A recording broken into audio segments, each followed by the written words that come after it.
welcome to another episode of Counsellors Convos. I'm Sheila McMahon, a registered counsellor, and I haven't been on here for a while. It's been a couple of months since I've done a podcast. The reason for that is my dad passed away. And so obviously that has taken up a lot of my time, going back to the old Catholic Mass and the extra services of the month's mind and all that process. But so we've got that. But then on another note, whilst I've been away, I have been working towards becoming an advanced motorcyclist with the IAM.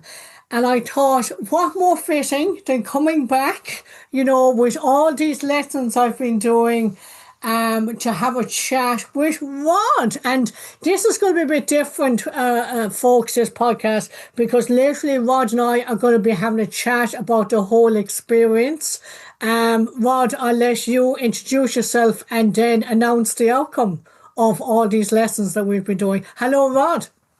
Hello, Sheila. Hello, everyone. My name is Rod Smith. I am the Chief Observer at the Lichfield Advanced Motorcyclist Group. We are affiliated to IAM Road Smart, and the main purpose is to deliver the Advanced Rider course on behalf of IAM. We're all volunteers. We don't get paid. We do it all in our spare time. Specifically, my role, as well as helping people get through the Advanced Motorcycle Test, is to coordinate our team of observers or volunteers in delivering the Advanced Rider course. And we all have a great time doing it and meet some fantastic people. And look who we've got here. And here we are.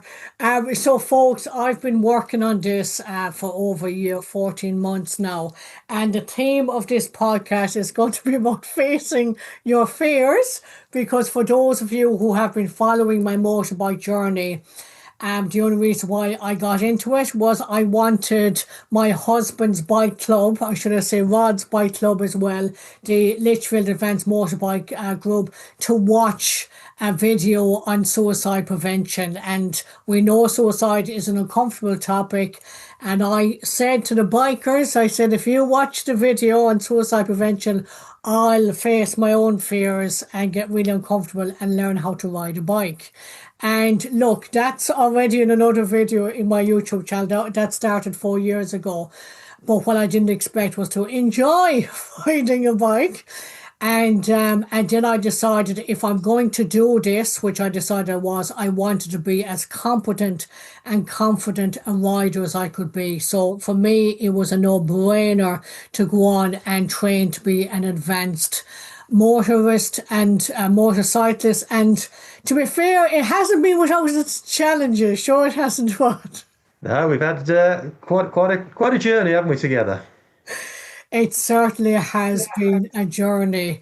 So yeah, the fear for me never left me. It still doesn't. And actually, what was really lovely was even when I was on test last weekend, I said to the guy, bikes still scare the shite out of me. And he said, good, because that means you're not complacent. And I actually found it very helpful to hear that just before the test.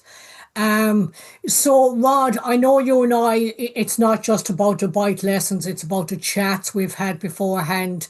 I know you have an interest and understanding in mental health. So for me, you've definitely been the perfect observer with that lovely balance of we're out there doing the lessons, but focusing on my reasons why, because by me being out on my bike means I get to wear my high-vis vest, which says talking mental health, and it encourages people at cafes and different things to see this vest and go, oh, let's talk mental health. Happy days. How is your mental health, Rod? Well, it's a lot better now than it was this time last week, knowing you were going on test and the last hours that we had to try and get just a few little things sorted out. And I think the mental health side of it is probably as important at that stage as actually the physical technique of riding the bike. Because if you're not settled in your own mind, then you're a liability out on the road. So there was a lot of work on that done as we came into the test day. Absolutely. And about midway, was it around lesson 6 when I had a complete meltdown? It was. I mean, I just want to mention that by coincidence, the date of your test was the anniversary of that session. We went My from in meltdown. 12 months. We went from yeah, absolutely the right decision to postpone the session. There is no point on going out on a motorcycle when mentally you're not prepared for it. You're not ready, and it's one of the most important parts of our pre-ride checks is that you, the rider, are fit, healthy, and well. And that's well in all respects to ride your motorcycle. And in our discussion beforehand, it was quite obvious early on that you weren't in the right place, in the right state of mind to be riding a motorcycle with me up behind you, looking at your technique and what to do. And that, for me, to be able to say, Sheila, not today, was a good move, was a move. And it made the next one, well, you just shone in the next one. So it was the right move on that day. So I think it helped you and it helped me as well. Yeah, fair play to Rod. So just for the listeners to give you a bit of a backstory there. So it's quite common that when people are going for the advanced certificate, that about lesson 5 or 6, it starts to get a bit overwhelming because there is so many different things to take in. But on top of all of that, I had a cruise wedding that I was planning for, an Irish wedding party, a UK wedding party. Not that I like to milk these things. Yes, I do. And then I had my upcoming mental health show at the Garrick that was on last year, and that was on suicide prevention. So I had been dealing with a lot. Not only that, I was, continuing to see lots of clients. I would have been inundated at that time. So there was just so much going on. And I remember going to the lesson, and it would have been about a half an hour before the lesson. I remember getting on the bike and thinking, I am not in a good place here. And the thing is that we know that, for people who are watching this because they're interested in this journey from a biking point of view, we know that biking can be great for your mental health. Absolutely, that sometimes you mightn't be feeling great, stuff like that, and you get out the bike and it does you the world of good because you can't think about anything else. However, there is a line, okay?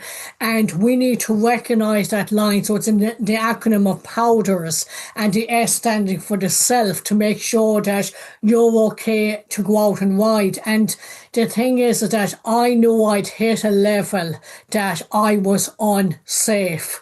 And by the time I met up with Rod for the lesson, I had tears in my eyes. I couldn't even fight them back because I was so overwhelmed.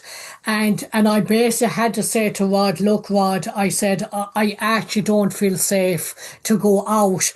And like the thing was, is initially my fears was letting Rod down, that Rod was going to be disappointed in me, that I was wasting Rod's time. But my thinking was, even though I was in such a vulnerable place, I was so tired. But my thinking is that I don't want to put Rod's life at risk, my own life, and the other motorists on the road. I need to recognise that I've gone past another line here. This isn't about getting on the bike and I'll be okay. I just knew I wasn't. And Rod's response just couldn't have been better. It was almost thanking me for actually recognizing my limitations. Do you remember that, Rod? Well, yeah, I do. And I'm glad that you said that. But on the back of that, we didn't just say, that's it, let's go home. We did stay for another 20 minutes or so, and we had a chat, and I just made sure that you could get home, that few minutes from where we met to where you live, that we could get you home safely, and then you could then, in the quiet of your own home, just face that and then see what you needed to do about it. But riding a motorcycle wasn't the right thing to do about it. So it No, was just making sure that you were just settled enough to get home and not leaving just after 5 minutes. In the state you were in, I'll put it bluntly, in the state you were in, no, you couldn't be riding a motorcycle, and I am responsible for that. Yeah. At that point, I am responsible, not only for me, but for your safety. So we have to make sure that you got home safely, ready for the next time. Could you imagine, Rod, if I was the sort of person that I was led by the people pleasing behaviour and led by the I don't want to let Rod down? Could you imagine if that was the overriding kind of thing that was going on? And could you imagine? I mean, luckily I recognised all of this, so that was fine. But could you imagine if I didn't? What do you think you would have done? Would you would have just said, "Look, Sheila, I just don't think you're ready to ride today." Yeah, I'd have not been happy. I would not have been sure that going out was the right thing to do at all. Mm, Um, and I'm glad we didn't have to face that. Really, yeah. I'm glad we didn't have. I didn't have to make that decision. That between us, we knew that the decision we made was right. But you, having said that, I am quite sure that on a regular basis around the country where people meet, that happens for whatever reason. They're not fully concentrating, or there's something happened, which means riding a motorcycle is not a good idea, and they still go out and do it. They Um, still say, I'm here, I'm going out. Absolutely, Rod. And it was interesting because another thing that kind of gave me some perspective at that time was I didn't want I got to choose what my future was going to be from that moment.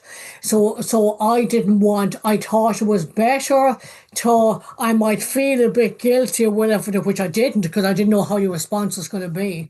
But I thought better off to feel a bit guilty than have regrets, than have a scenario where I've caused a crash out on the road where you've been seriously injured, I've been injured. Do you know what I mean? When I weighed up the two, I just thought it's not worth it. Do you know what I mean? But what was so interesting, folks, is that fairly soon after that, I was delivering a talk to the bike club because I often, once, twice a year, I'll deliver a talk on mental health.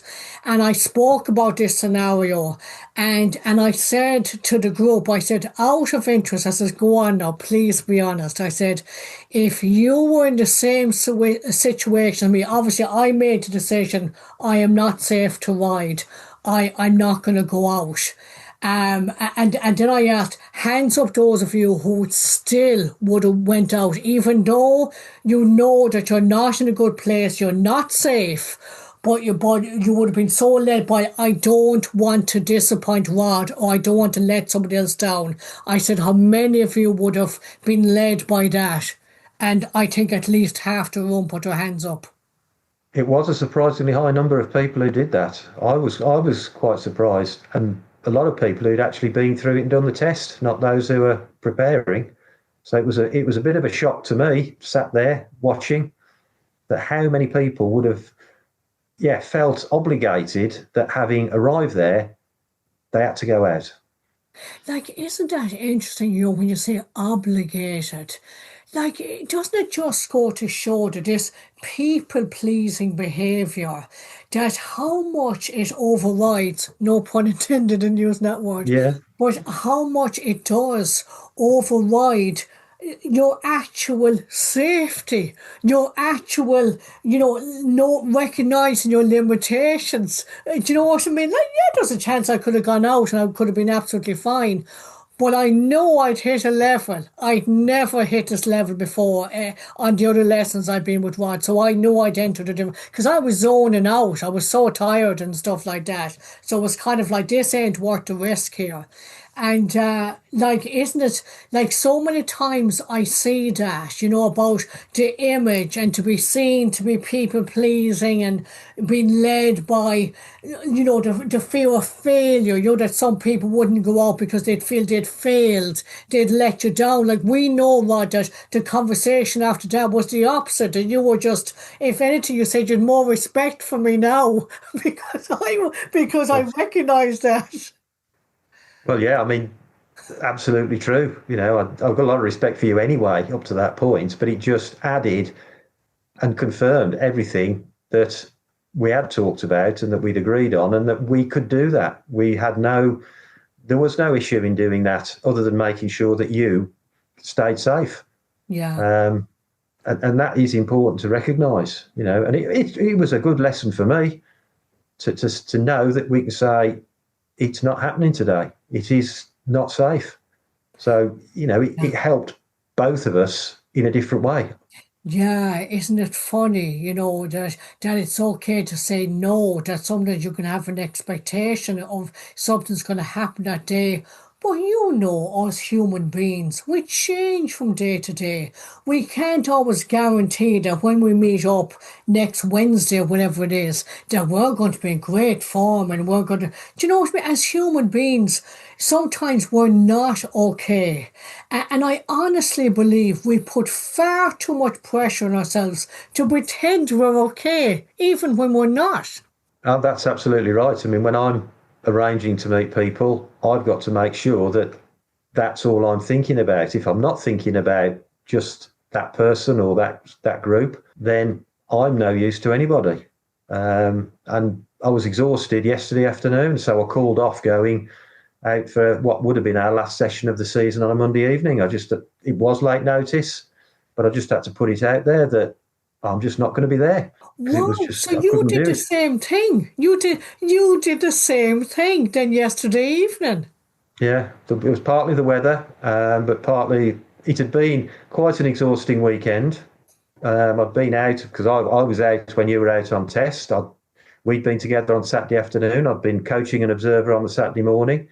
So I was mentally and physically quite exhausted by Monday afternoon. And I thought riding a motorcycle, when it's not essential, is it necessary when I can sit in the garden and have another glass of lemon squash and just let my mind relax rather than battling a motorcycle in the heat?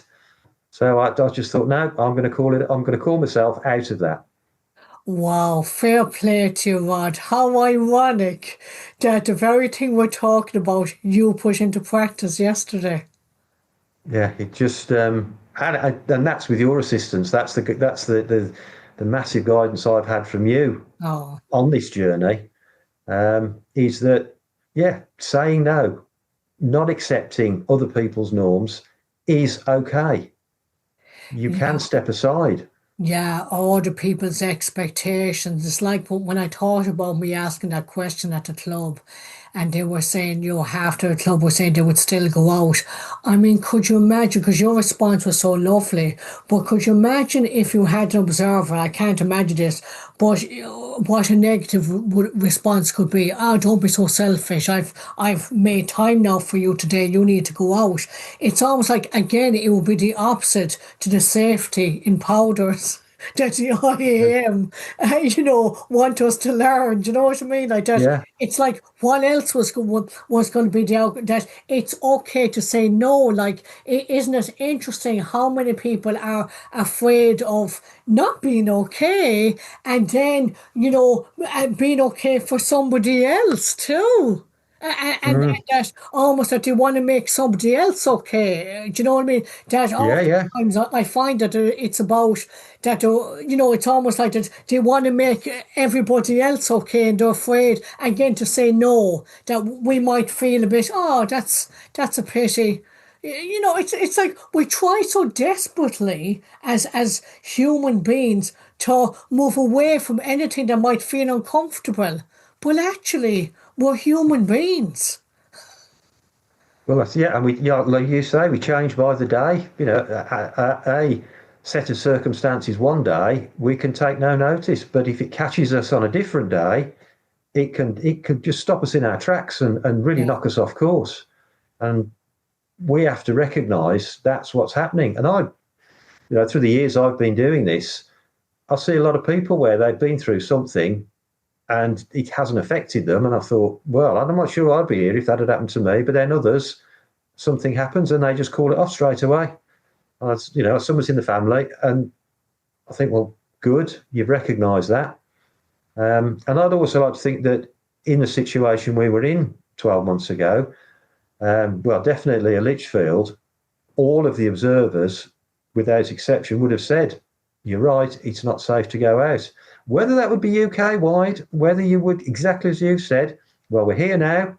Well, I've got the session planned. I know where we're going. I've got the place to have a cup of tea. You'll be all right when we get there. I would like to think it wouldn't happen, but I wouldn't bet against it.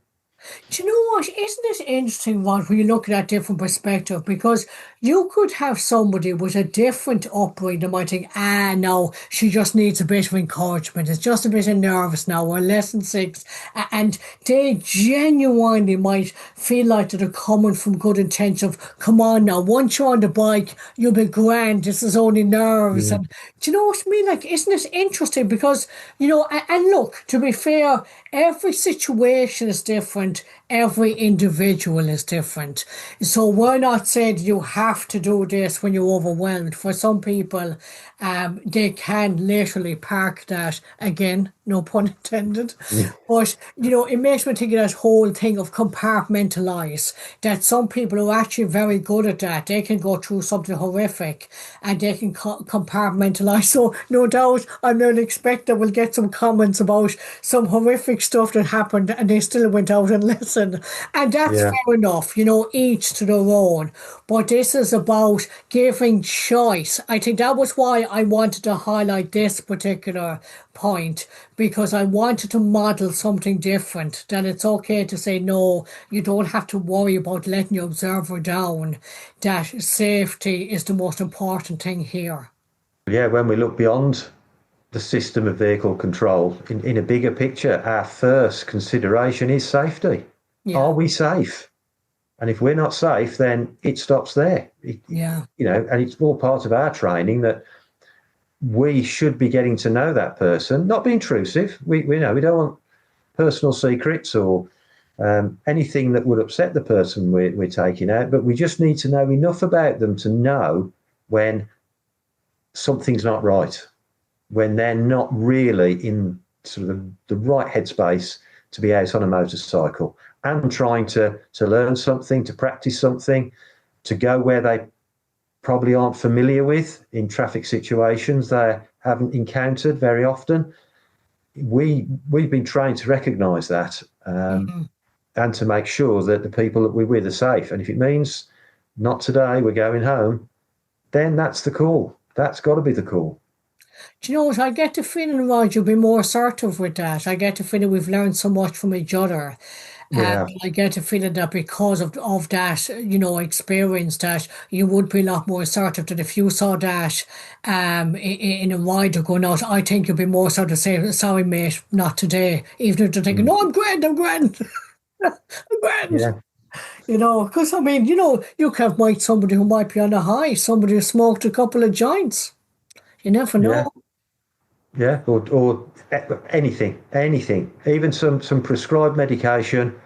And they've taken it even the night before, and they turn up, and it could be something that, apart from helping them with an illness, actually makes them drowsy, which makes them seem as if, yeah, they could be intoxicated with anything. Riding a motorcycle, no, we don't think so. That's not the right way to go at all. No, Not at all. definitely not. So look, I know that I'm kind of focusing on the theme of facing your fear, with this. So certainly the fear of saying no, and the fear of letting somebody down, the fear of feeling like a failure. I think all those themes come into what we were just talking about. Well, I want to go back to so Rod and I went out, we had a final lesson. So I did a mock test. I know you don't particularly like the whole name of mock test. No, I don't like that phrase, I but just saw yeah, that in your email earlier on, Rod. But for just for this, I haven't had time to process something different. Because actually at the bike club, I went up to, fair play to Tom. I'm sure he won't mind me mentioning his name. And I said to him, look, Tom, I said, is there any advice you wish you'd had before you went out and did the test? And he said, yes, I wish somebody had said to me to do a mock test. And I said, thank you very much. That's what I'm going to do. So that's what I did. And that was very useful then. So I can highly recommend that. So again, The listeners here, you'll have your own reasons as to why you're listening to this podcast, but I would highly recommend that if you are going for the advance, because it just it manages a lot of those expectations. It gives you that practice in front of a different bike. And I had to laugh about because the Tim had like a cancelling out indicator. And it Oh, was sort of yes. like, are we going? Are we not? Oh, like, what the fuck? So that was actually quite funny. But it was just so useful, going out with somebody else, getting that experience. And again, kind of working on the fear. So I know kind of with me, the more I can kind of experience something, the more I lessen the fear of it. What if this happens? What if that? Da, da, da, da, what's that going to be like? What's this going to be like? If I go out in a mock test, I get to experience a lot of that already. So on the Saturday, so this would have been, so the mock test was last weekend or the weekend before last. And then last Saturday, Rod would have taken me out on a grueling 3 hour lesson, Rod. Oh, I'm still recovering from that one. Do you want to tell the listeners what you put me through? Well, on the afternoon after you'd been out, I spoke on the telephone with the observer, and we were consistent in what we'd seen. We were saying the same things to each other, but this observer actually found out a few possibilities why. I said to him, also consider, the recent events that you'd had to encounter, put those together, and now I've explained a tiny little issue that had crept into your riding. Plus, we had a date for test. And when you get near a test, the days seem to go faster. You're trying to concentrate on everything.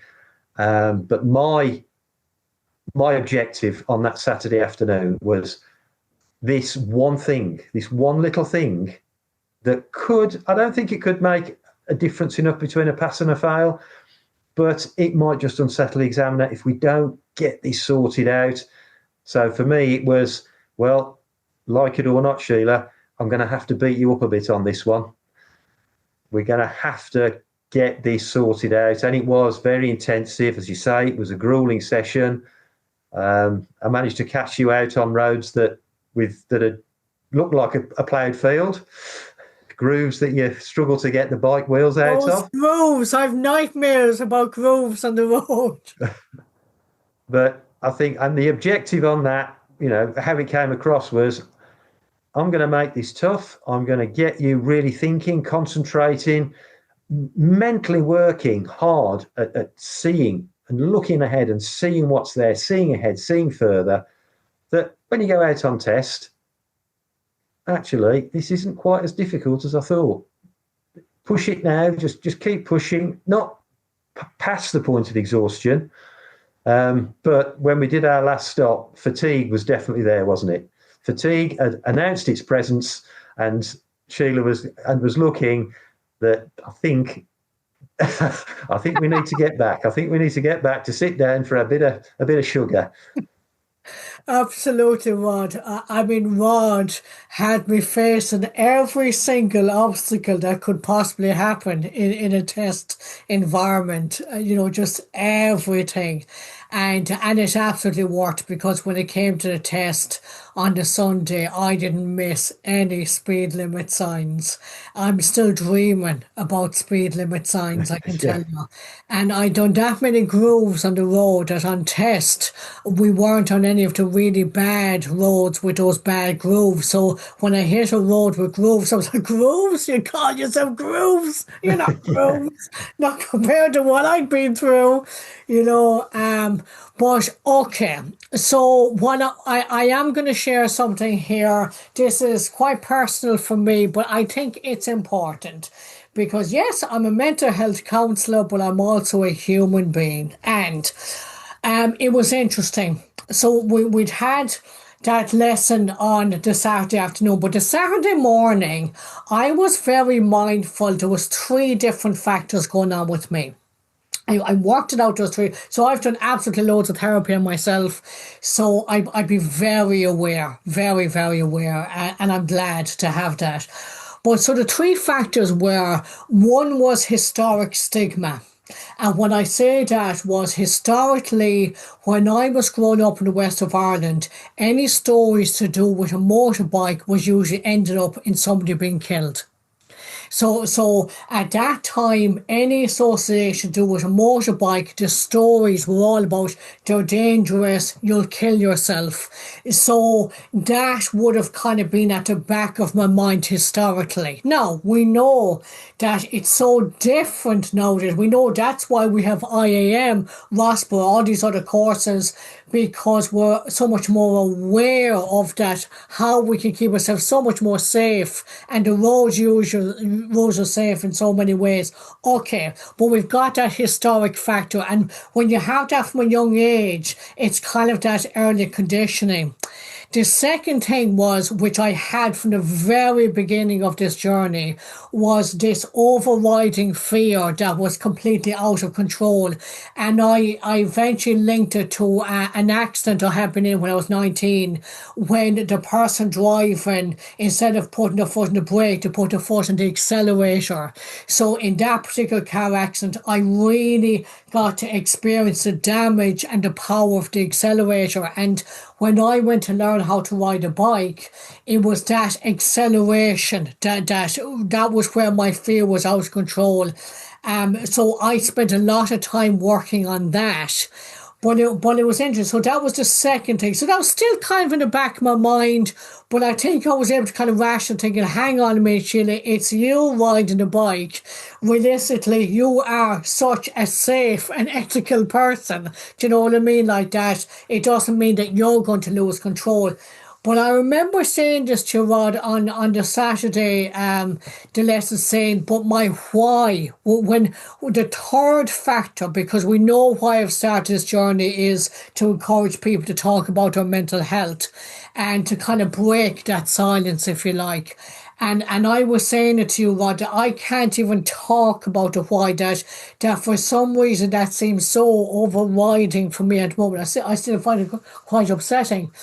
And I think I remember saying to you, Rod, that I actually, funny enough, out of all the things I think is going to get me here, it's the emotional stuff, because I felt I'd so much emotion building up in me that I thought that's going to get in the way of my test more than the physical stuff, actually.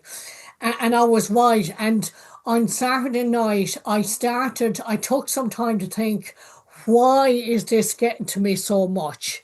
And basically, after a lot, it was like I did my own therapy session on myself, and it actually boiled down to that somewhere in there I had a belief that I didn't deserve to pass the test. Yeah, so this is somebody that has been, through shite loads of therapy, worked on myself whatever time and time again.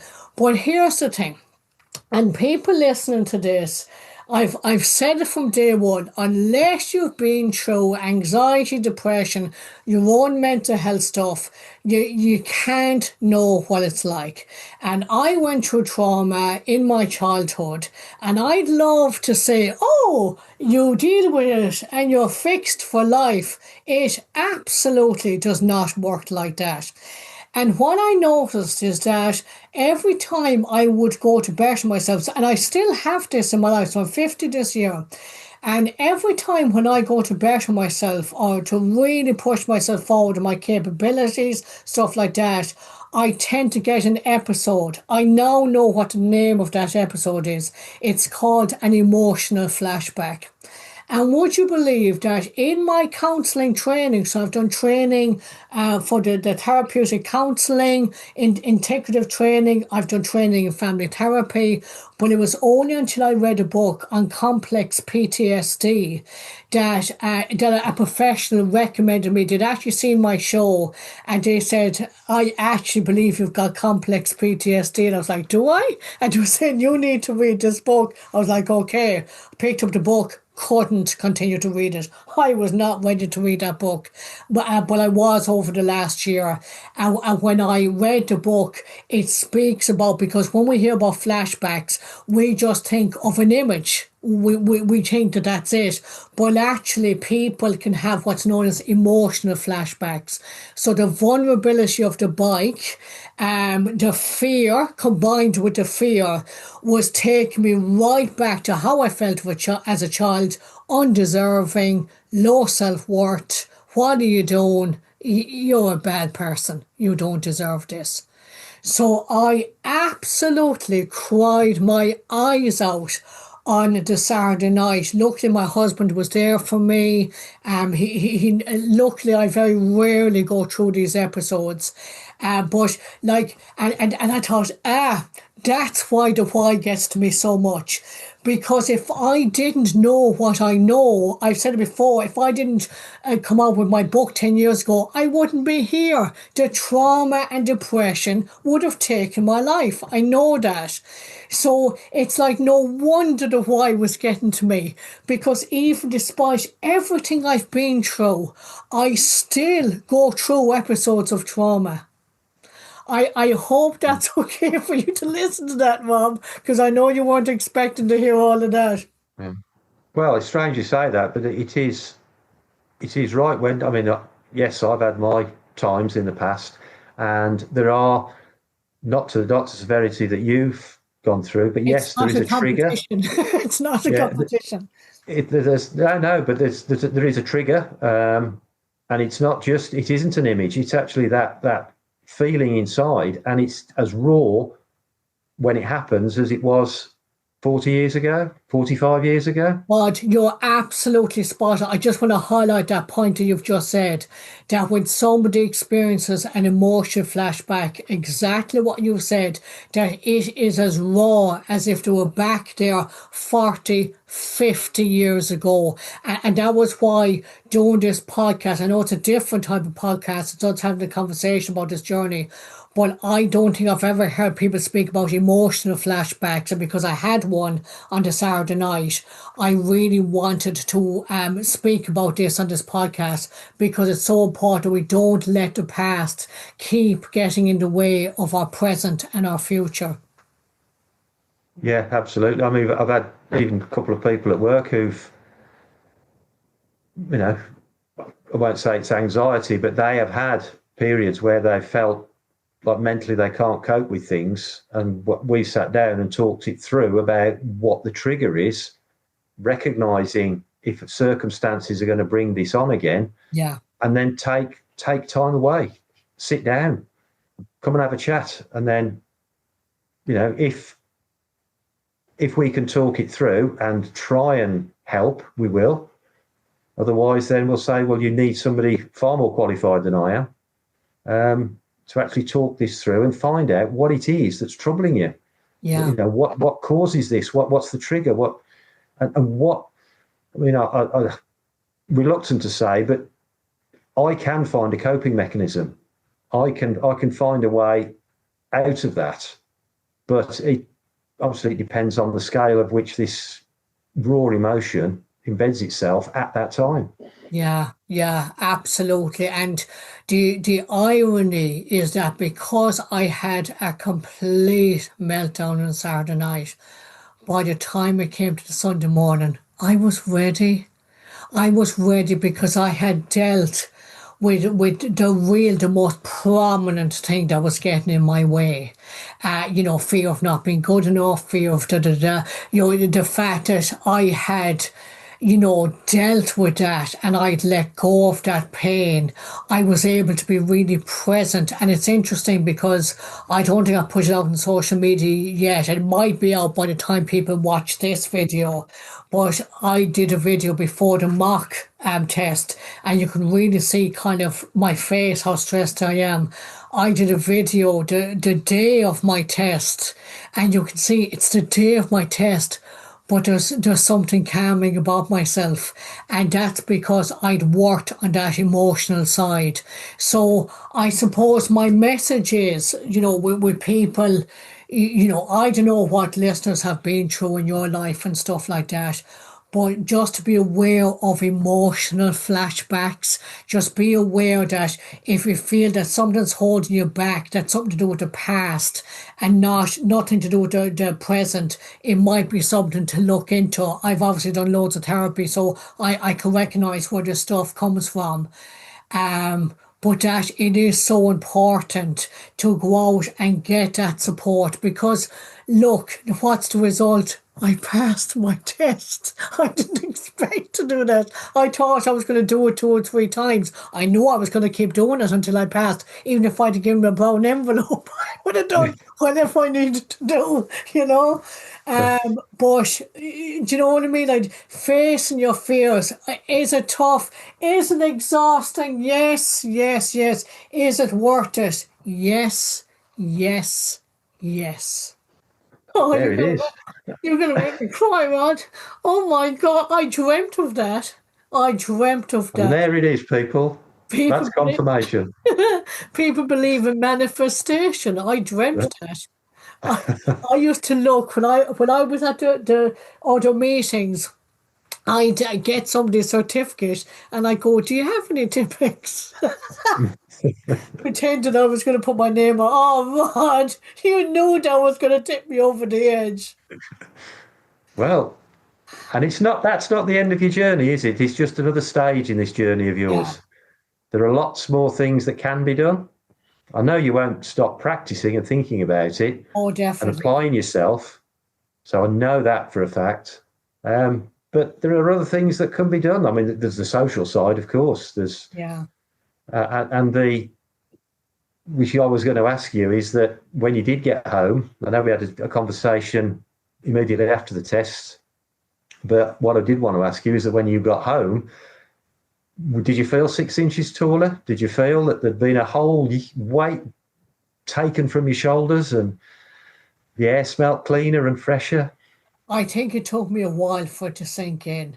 I initially had some imposter syndrome. Again, I'm so fucking aware of all my stuff. It's hilarious. But yeah, and I make no apologies for crying. I'm always telling people to be, to cry and show emotions. That it took me a while for it to sink in because I suppose I knew that there was a lot kind of going on physically and mentally with me. So I kind of thought, look, we're going to learn each time. So I wasn't expecting to pass it the first time. And I had prepared myself for that. So initially, I kind of didn't believe it. And but now it's absolutely sinking. But I think the most important thing is I know I absolutely deserve that. Oh, absolutely. I mean, even going back to when we first went out in July last year, Yeah. you don't know what you don't know, but and I still smile at it now. Thinking back to that first one, we sat at the McDonald's, and your comment to me was, "Well, this is the first time. I'll take it steady. I don't think I'm going to be overtaking anyone. I think we're just going to see what comes out." We did a mile and a half down the road. We came up behind this car, and that was it. Sheila was out and gone. So much for not overtaking today, then, and that was it. And from then on, I mean, the conversation we had on Saturday afternoon, you were telling me about there's 3 Sheilas. I said the only Sheila I've seen is somebody who's got control, who is smooth, who listens and works hard to make all this happen. And obviously there's a lot going on, Yeah. but from that first session, you worked on everything that we were doing together. And Mm. you could see that even in the long breaks that we had through the winter, you had around me having a new hip and That's our right. trips away. Listeners, Rod had a hip operation in the middle of all of this. Yeah, took me out for 4 weeks. 4 weeks later, I was back on the bike. But yeah, and through all of that, and obviously what you'd been through, the pauses that we had, but each time you came back as if nothing had happened. It was as if it was 2 weeks later. You obviously had sat down and worked very hard. I don't mean physically, but in yourself, Yeah. get back and to get out there and carry on as if nothing had happened in the meantime. Yeah. And that's what I find truly remarkable about all of this Mm. time that we've spent together, the conversations we've had, um, and the laughs we've had as well. I mean, we I think we have to make sure that people don't see this as all difficult time. We have No, had some definitely. super laughs and some grand conversations, um, with some great jokes in there as well. Um, Yeah, and sort of around, we even did sessions around your show, which, and that was great fun. And you kept developing all the time. yeah, And yeah, I felt rewarded that the time and effort that I was putting into it was actually it was materializing in your technique. yeah, Um, yeah, and, and I'm behind it all, in our conversations, a parallel wish is that, mentally you were getting stronger and stronger towards it. I knew that the test would be difficult, not physically. I mean, your technique, perfectly capable, was well above test standard, which mm. I can say now. I wouldn't have said that before, but I knew it was that getting up in the morning. I'm on test now. This is it. I've had Yeah, all of this I'm preparing for, and this is it. And it can go either way. And I was equally as anxious, equally as nervous, because it can go either way, and there's nothing I can do about it. yeah, There's yeah, nothing I can do. Now my job's done. And I say, I just reminded of a line in my favourite film. I can only show you the door, but you have to walk through it. yeah. And walk through it you did in style, thankfully. Oh, thank you, Rod. And I am still absolutely thrilled and delighted that you did that. Do you know what? I remember on the test that sorry, on the mock test, sorry, I know that great, but Tim was saying, what about us observers? We're almost like expectant dads, the feeling of that, of kind of wanting the person to do well. Like I remember Mark, my husband, when he went out and did, his lessons and stuff like that, when he came back, it was almost a bit like a parent relationship almost. Because I suppose if you think about, you associate kind of learning to drive, a lot of times a parent would do that. Do you know what I mean? Like Yeah, it's such a yeah. personal role, actually. I'm not saying you're that old to be my parent, but okay. I'm not insulting you here. Um, I just but look it, that's all. you don't. But like I thought that was really sweet because I thought, wow, it is as nerve-wracking for the observers. So if we have any observers watching this podcast, please put your comments in this. This could be on my YouTube channel and then Apple, Spotify, all the place where people get their podcasts. I'm mindful of the time. So look, listeners, if you've managed to listen to this till the end, you've done well. I think we've been chatting for about 50 minutes. But I certainly hope, but by having this very honest conversation, whether it's somebody who wants to go ahead and do the advance or whether it's somebody who is struggling with their mental health, I hope that there has been something helpful in this. As Susan Jeffers says, she says, feel the fear and do it anyway. And I'm a firm believer of that, of we can work with fear, we can be curious about that, we can explore where that's coming from, but most of all, we can work with it where it doesn't hold us back. So Rod, it really has been a joint collaboration of the both of us together. I think the IAM is amazing. Yeah, and I think the whole IPSCA, the system, I think it absolutely makes sense. And you never know, this podcast might inspire some people to get out and learn how to ride a motorbike. You never know. I just hope that us taking our time today is going to be helpful for someone listening out there. I don't care how many views and likes, not it's just if it helps one person, then our job is done. Right. Absolutely. And congratulations again. It was absolutely a wonderful journey, and I'm glad that I was able to share that with you. Oh, cheers. And that was my Um, first time seeing the certificate. I haven't had it yet. So again, Rod, thank you so much for your time. I really appreciate you're going to continue on to inspire and help other, riders out there that want to become, advanced riders. Highly recommend you as an observer, and thanks to Dave as well, who did the test on the day. I complimented Dave. He made me feel so relaxed. that he was brilliant, actually. He really was. So there's so many people, and just mention the club, the Litchfield Advanced Motorbike Club, the way that this has been such a journey, and so many people have helped me along the way, and that means a lot. That really means a lot. So again, Rod, thank you so much for your time. And the next time I see you, you'll be presenting me with that certificate. I will. And well, there's a bit of a bet on going here.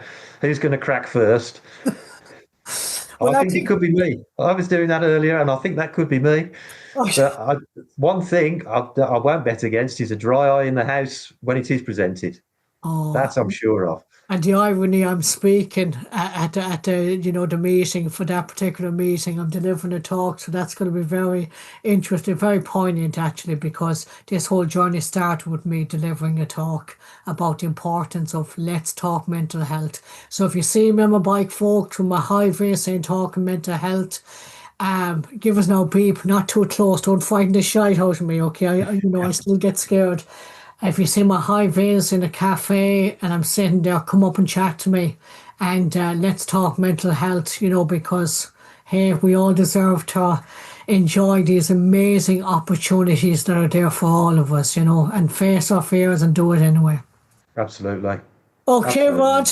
I'll see you at the next meeting. With a certificate. Okay, cheers, Rod. Thank you so And much. you